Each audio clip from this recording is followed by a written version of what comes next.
up until a few years ago, I would say I was defining success by the job that I held, the money that I made, like the standard things that we define success by.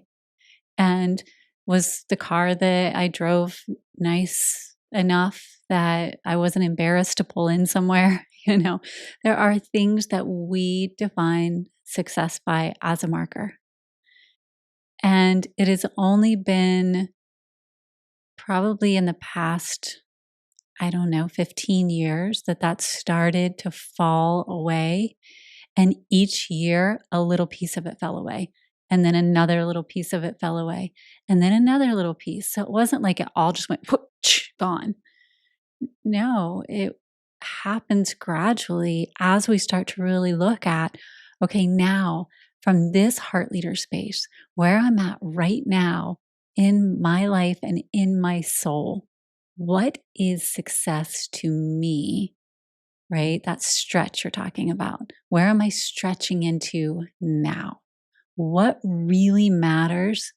And when I get to next year, at the end of next year, what will I feel this sense of accomplishment having included in my next year? And each year that begins to shift when you look at it from that heart-centered embodiment space.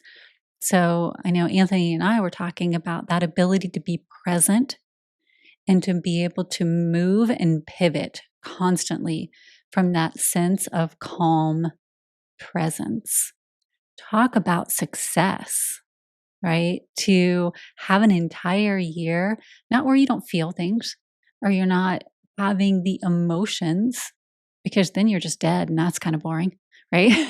It's like, but you're mentally and emotionally just dead.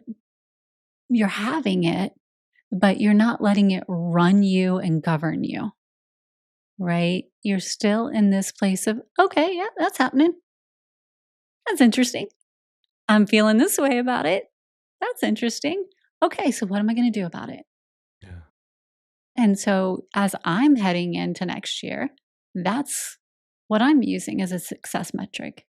How often, when you're talking about the qualitative and quantitative data, how often can I be in that spot? Can I be in it 80% of the time? Because, I'm human. I'm not going to be there 100% of the time, but can I be there 80, 85, 90?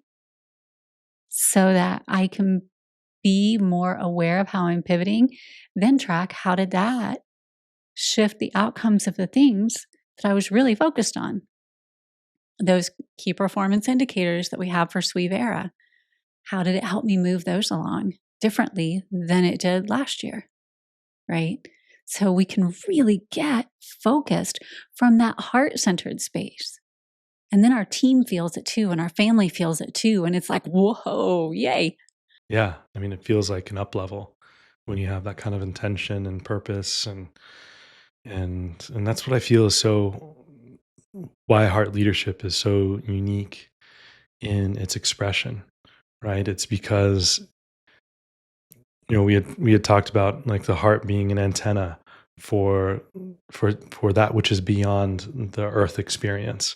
So if we're so caught up in our head and all we're attempting to do is just do what's kind of already been done or what other what's been around, and that's good, right? You can be more efficient, you can make things a little bit better, but if you really want to make a difference and you really want to do something that hasn't been done and you really want to impact, whether it's a lot of people, yourself, your family, when you can access that antenna from your heart and reach that universal consciousness and pull that in to say, hey, humanity, this is what's possible, not from a place of ego, but from a place of just almost like curiosity, Yes. right? And almost this sense of just love and potential, right? Like it's when you see someone who can do something and you're like, I've never seen that before.